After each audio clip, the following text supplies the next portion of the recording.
Alright guys, Colly back with another vlog here in China. In this vlog I thought I'd bring another perspective into my videos because I like to share my life here in China, but I also like to share those of my friends and people from all over the world. Because me being from Canada, my ideas and things I grew up with and how I partake China might be different than that from someone from the UK or from someone here like my buddy Scotty who's from the US. So I'm gonna give him a quick interview. So maybe you're in the US back home or UK or anywhere else in the world thinking about coming to China. We're gonna share our experiences living here. I mean, you can check out a bunch of my old videos from my personal experience, vlog and all that. But for now, we're gonna dive into Scotty, and I got a bunch of questions written here on my phone.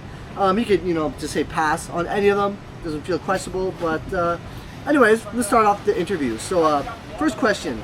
Let people know where you're from and how it is compared to Guangzhou. Alright, how you guys doing? I'm from the USA. I'm from the state called Montana. If you guys are from the US, it's not very populated. So to compare it to Guangzhou is quite the difference. I grew up in a city with not even 100,000 people, and they say there's almost 15 million people in Guangzhou, so it's quite the difference from back home. Yeah, I mean, I have friends here in China, or actually went back home just recently for a little bit, but from like Alberta, Canada, more of like, the mountains or like the prairies and stuff. So me from the Greater Toronto area, I'm used to the city, but still our cities don't compare to like what Guangzhou is. The metropolis that is Guangzhou. So, and then people from like Montana or like, countryside places, I mean, it's still, they have suburbs and cities and stuff. Night and day. You've been dropped into one of the biggest cities in all of China, so like it's a complete cultural difference. It's a great experience. Now, what I know most of these answers, but I want to share with you guys. What year did you come to Guangzhou, and why did you choose Guangzhou? So I first came to China in 2014. I lived in Shanghai for 2 months. I went back home and decided that I wanted to come back to China. I got a job on the internet. Was there a site or anything you used back then? Or? I forgot what the site was. I think I just Googled it, to be honest. It's not Dave's ESL Cafe I or like... I totally forgot what the site was. I think I just Googled it. And then I found a job after being home for a year. I wanted to come back to China.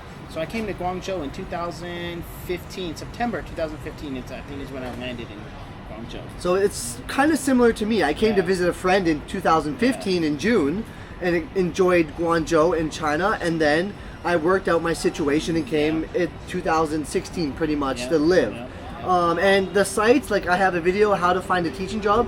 If you have no experience or no connection or anything, the sites like Dave's ESL Cafe and all these other ones I did the video on, like those are the best place to start looking. I would say if you want to find a job, go online. Not every job is going to be, how would you say, like the best, the cream of the crop, of the crop. But you get your foot in the door. But you need to get your foot in the door. It's very easy, especially if you're from America or Canada or UK or Australia. One of the other English-speaking countries. I mean, South Africa, they still get a lot of jobs. It's just they know the situation in the country right now. Just don't, you're getting I a lower. I would say don't be picky. Just find a job that you think will work for you. Come over, if you're looking for a job anyway. Come over, see for yourself, see if you like it. And once you're here, then you can look for other jobs. It's a lot easier to look for other jobs while you're in the country.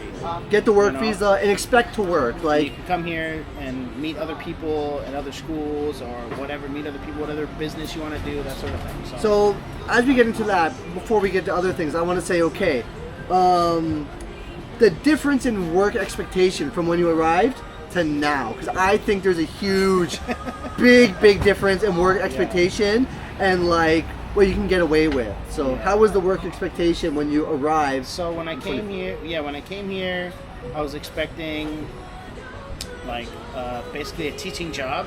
Sit down at a desk. You got your 15, 20 students. Okay, like back home. 20 students. You have a whiteboard. You give them a worksheet. That sort of teaching. But when you come here, that's not what schools want. Most schools are not going to want that. Not really any school. You need a lot of energy.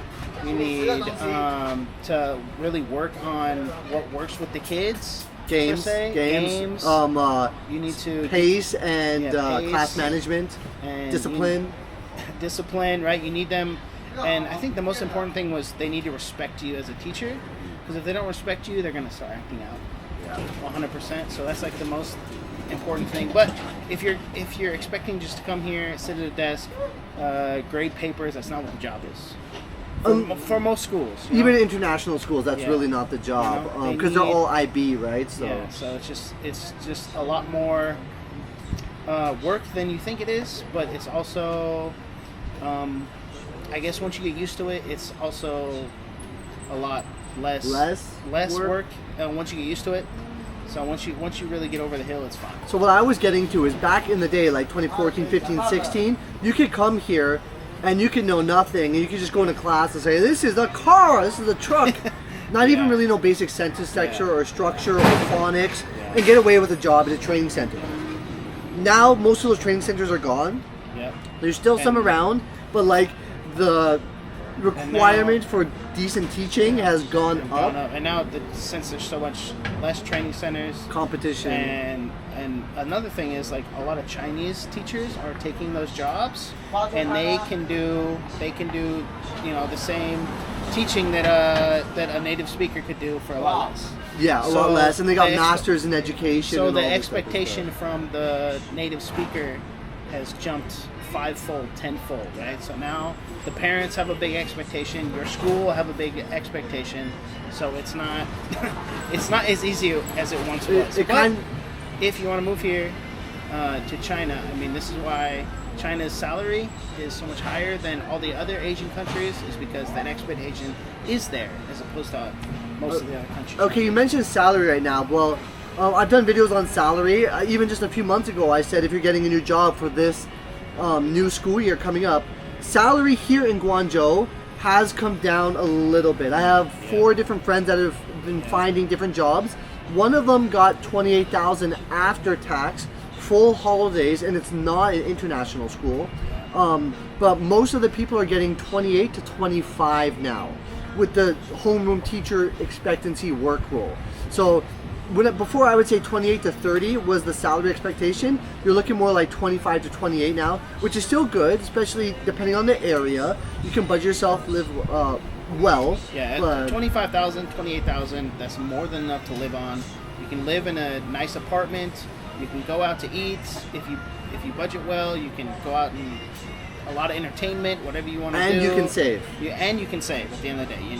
10,000 RMB easy, you can save and still do all those other things that you would do. When we first came, it was what? 9,000 RMB. My first contract was 9 or 10,000 My first RMB. real contract was 12,000, and I was paying 5,000 a month on rent. Yeah. So look at it that way. Then my next contract was like 15, which had other benefits. So over the years, it went up to 18, 19. But for me, like anything 25 and above is a really good lifestyle. You can manage at 20, but if you want to like have the benefits of saving more money than back home and all these other things, like 25 and up is where it should be. If you want to live in a nice area, the best area in the city, if you want to go out every weekend or every night and spend all your money, 25,000, you won't save any money, but it's enough. You can still do that. Okay. It's crazy. So I was going to ask, what was it like when you arrived, like teaching salary, but you've already mentioned that. How about types of schools that you've worked at? And so for me, I think I've basically, excluding international schools, I think I've worked at basically every kind of school in this city. Training centers, kindergartens. I've done part-time at primary schools. I guess I haven't worked at high school yet, but I've worked at basically every job you can basically have. So outside of international the primary schools are weird because if it's a government primary school, they only hire part-time, but technically working part-time is illegal. Yeah. So it's a little weird. Yeah, even last week I got a job offer for a part-time at a high school. Yeah. Without being an AP teacher. That's interesting. Usually high school for me, I only see AP job listings. But it was just part-time. I think they just wanted to have the typical have the foreigner go in, the native speaker go in for a class. So yeah, okay, that makes sense. Okay, what does the cost of living look like for you now here in China? Like your rent, your bills and stuff, and then how much you save? Yeah, for me, so I live in like a 1-bedroom apartment. In a nice area. I used to live there, Taojin. I used to live same building and everything. It's a nice area. I pay. It's about 4,500 a month. 4,000 something. Maybe a little more than that if you include tax. Because foreigners, and when we rent a house, we have to pay a foreign tax, and then I have to pay the management fee, and then whatever. So, water, electricity. let me explain the foreign tax a little bit, really, because we like to say foreign tax, but really it's a rental tax. It's the money they're paying to the government to use that house as a rental unit. So whenever I rent a house, I put in the contract I want the landlord to go pay that, because if you don't negotiate that means every month or so you need to go to the small police station or small office and you need to personally pay the tax yourself to get your police paper. So I'd rather just have my landlord do it, but at the same time, if you leave the country and come back and your landlord hasn't paid the monthly taxes, you're not going to get your police paper. So it's like, it's a little bit of a tricky situation. I don't do that anymore because we own our property, but as a foreigner you need to register at the local police station and deal with that situation.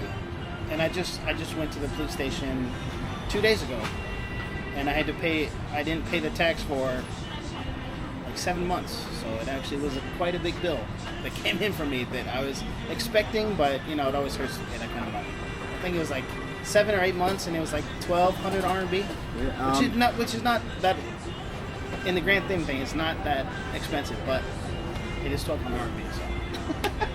Yeah, you start being a little cheap with certain things in China. I'd rather buy something else for 1,200 than my e-bike battery got drenched by the rain. I was like, oh, I gotta pay 300 RMB to replace the charger when I shouldn't have had that expense. But I mean, we've had summer holiday. We got paid 60% during the summer holiday, which is still a good amount. I know people that get nothing, but like it attacks the budget a bit. 1 month, no work, get paid $1,200, $1,300 US dollars. It's fine. How much would you say you spend on food a month? It depends how much I'm going out. I think the minimum would be 5,000.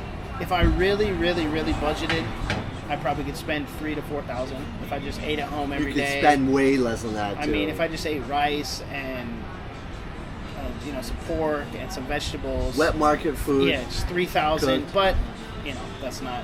I think the lifestyle I've chosen. So I would say 5, and it depends how much I go out that month. I have friends that budget the wet market and cook at home, and that's all they do. 1,500, 2,000 a month. Oh my god. For me, my food budget for me and my wife is 6,000. But since we had our daughter, we've raised it to like 8,000, 9,000 because diapers and formula aren't cheap. But we eat USDA steaks, Sam's Club, chicken breast, go out to restaurants. It just depends what kind of lifestyle you want to live, right? Some people want to do that and stay in their house and cook food and all that stuff. That's fine. I wish I could do that, but I'm not like that. I would rather go eat a meal every other night, or on the weekends go out and have a nice meal. Eat the teppanyaki or. But it's still cheaper than groceries would be back home in Canada, 100%. Especially if I went out to restaurants back home in Canada. 1,000%. That's for 2 people. That's 500 RMB a night. Yes. So like that's way over the budget. Every time I go home, it's like I call my friends like, oh, let's go out to eat, and every time it's $100, $200 for a night out, and it's I'd spend a quarter of that when I go out here. Okay, and then other bills like cell phone and stuff like that. It's under 1,000 for all that stuff together. It's extremely cheap. I live alone. In the summer it's a little more expensive with the air conditioner. The water, I left my air conditioner on the whole summer. 300 RMB a month, the most for electricity. Yeah, so my water is 20 RMB a month. Really cheap. That's basically free, right? The electricity in the summer is 200, 300, maybe. It depends how much I'm there. In the winter it's 100 because I don't use the air conditioner. Well, so Wi-Fi. I have a Wi-Fi package with my phone, and I think I have the best Wi-Fi.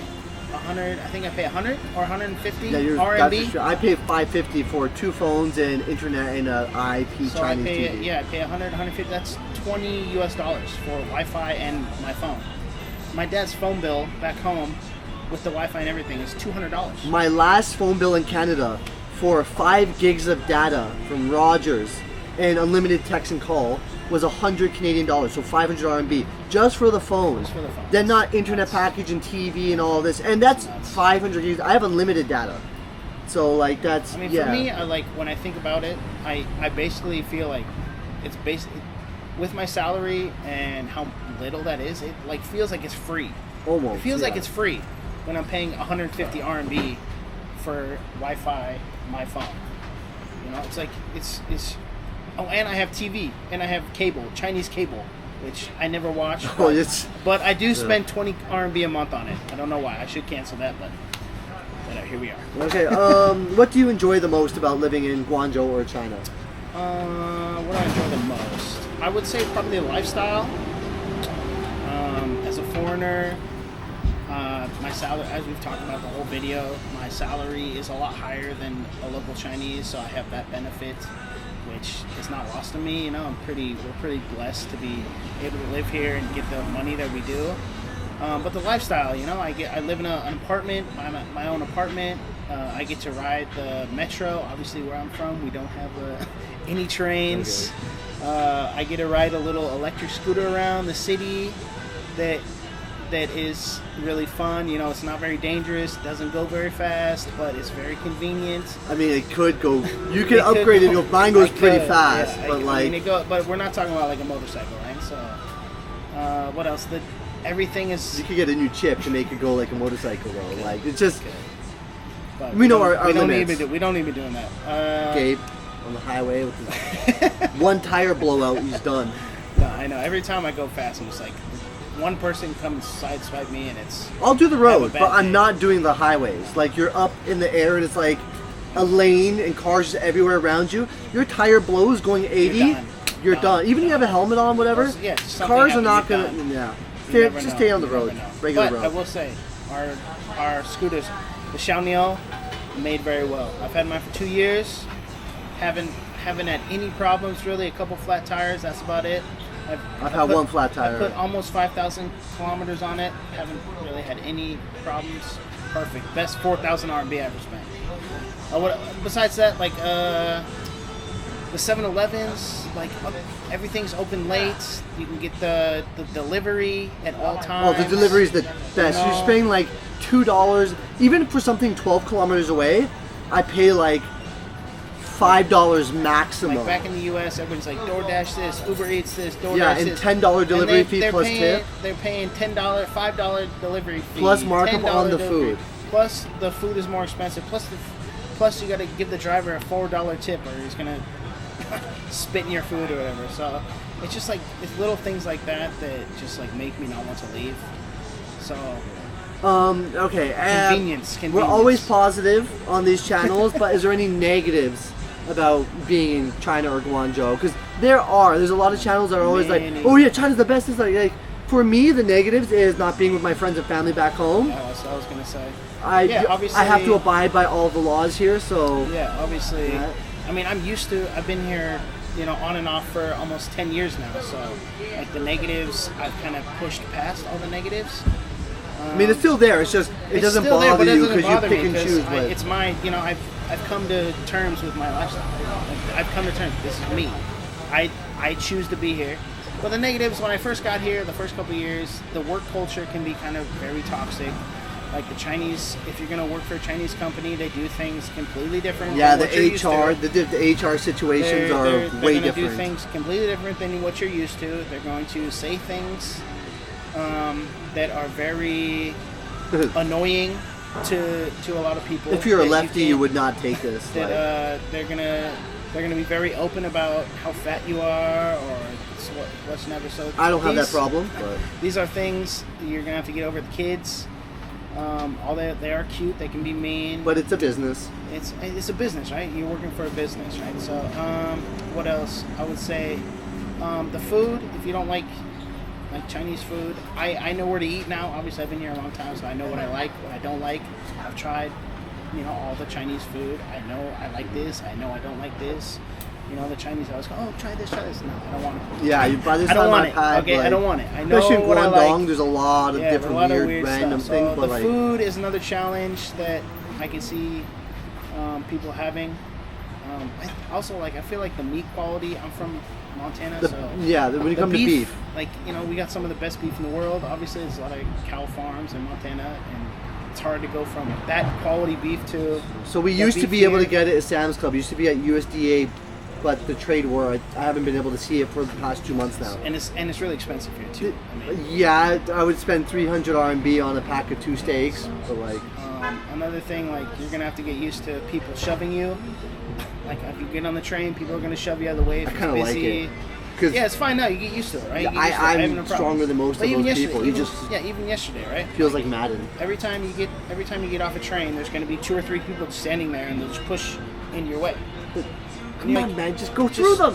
I do. I know it's so fine fun. now. I'm saying that I can see why people get pissed off about it. It's like just wait. They could just wait 5 seconds for me to leave the train, then they can get on the train. So it's just like stuff like there's nothing you haven't seen before, heard before, could read about. But for me, I'm used to all of it. Basically, I like living here.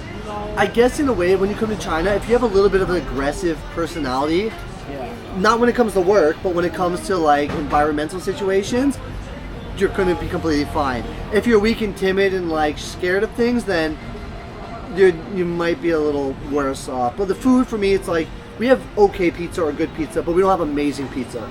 We don't have amazing shawarma. So like you still get a lot of really good foods and stuff. Like the noodles and the dumplings here are way better than anything I can get back home. But some of the comforts of back home I just don't find here. And okay. And also I would say like the weather. From where I'm from, the weather, obviously it snows where I'm from, so I don't have to deal with that. Living in Guangzhou, there's no snow, so I don't deal with that. But I will say like springtime, summertime, it's different, right? It's really humid in Guangzhou. And today is a nice day. We have a nice blue sky. It's but a breeze. It's probably 33 degrees gorgeous today, but these days are kind of few and far between. If they got the factories going, I mean, they have changed in the last 10 years. The pollution has been way better since 2020. Oh my God, it's better tenfold. But there are days you're just like, wow, That's usually in the winter when up north outside, turns on all their heaters, and then the coal plants go and the smog comes down. There are days where there's like it's pollution out and it's gross. Or this whole summer it's rained. It's rained this whole summer. Last year it rained all spring. This year it's rained majority of the summer. So I mean, it just sucks going to work and getting soaked. So you need to get like a waterproof suit.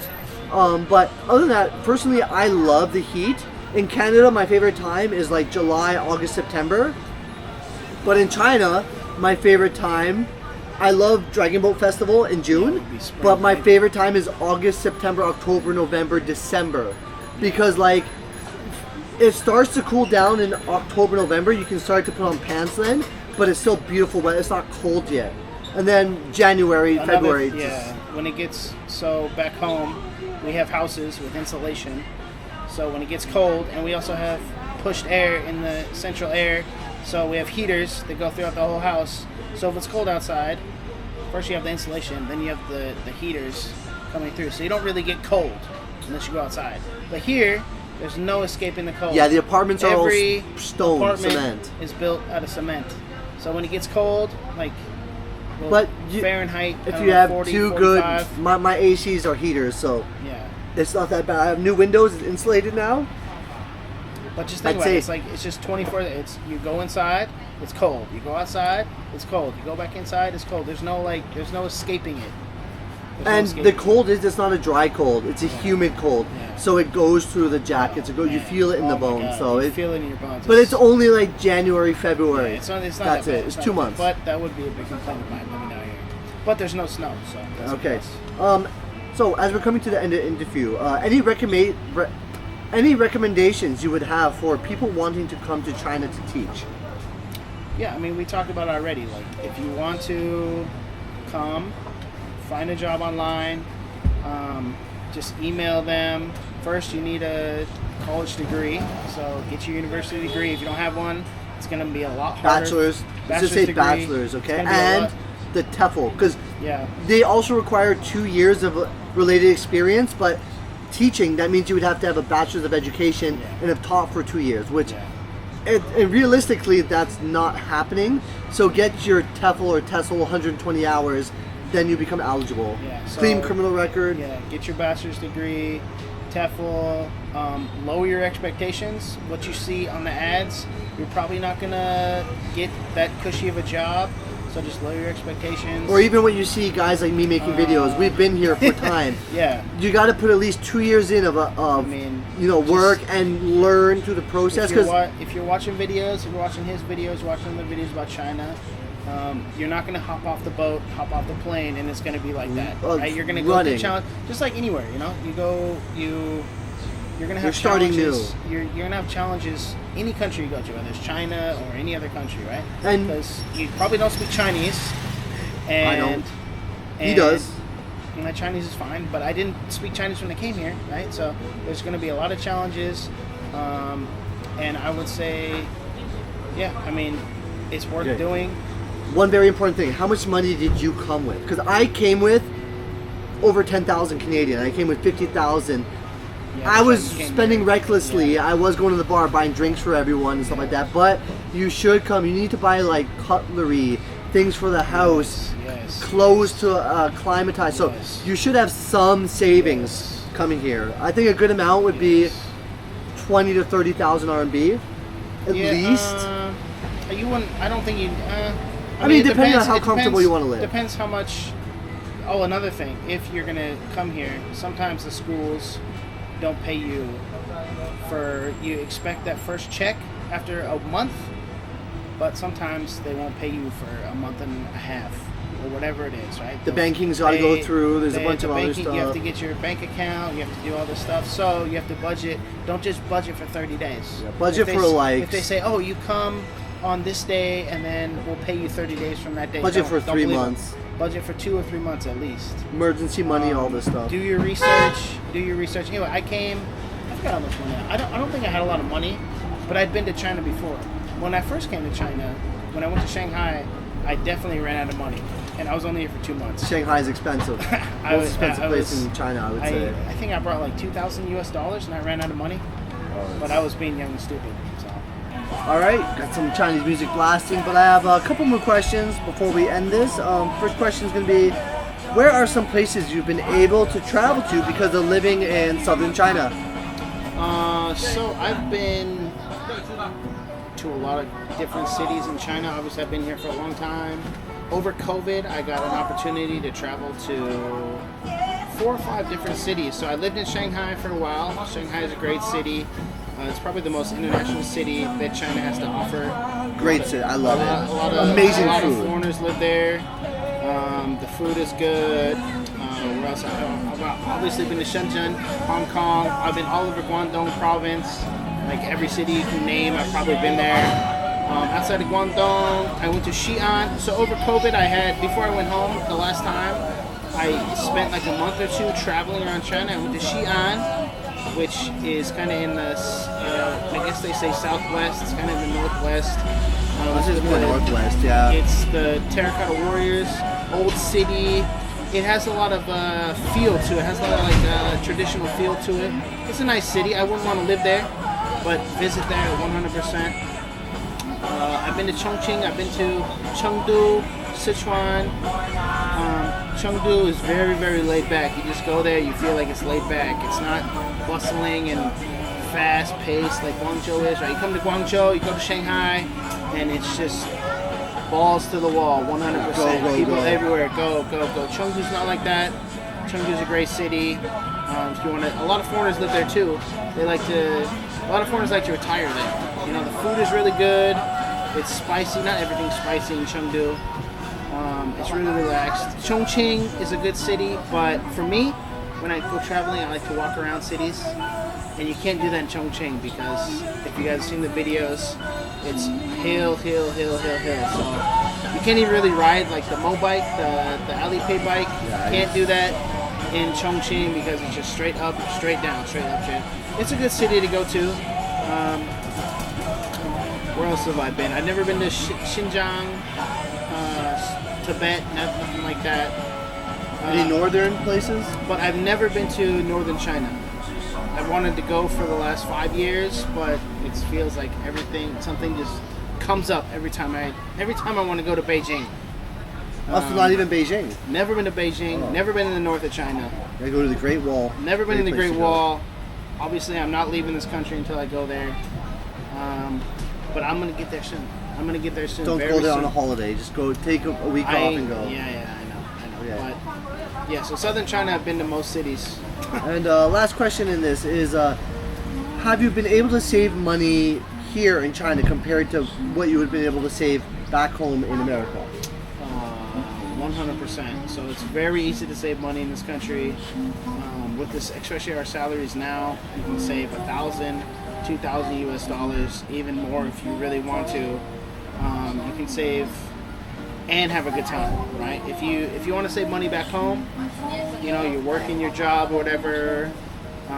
You can't really go out. You can't really live I wouldn't say a good life. You live a good life however you want to live it, but you can't live an exciting life, go out every weekend, do this, do that, and save money. You kind of have to make that choice between going out.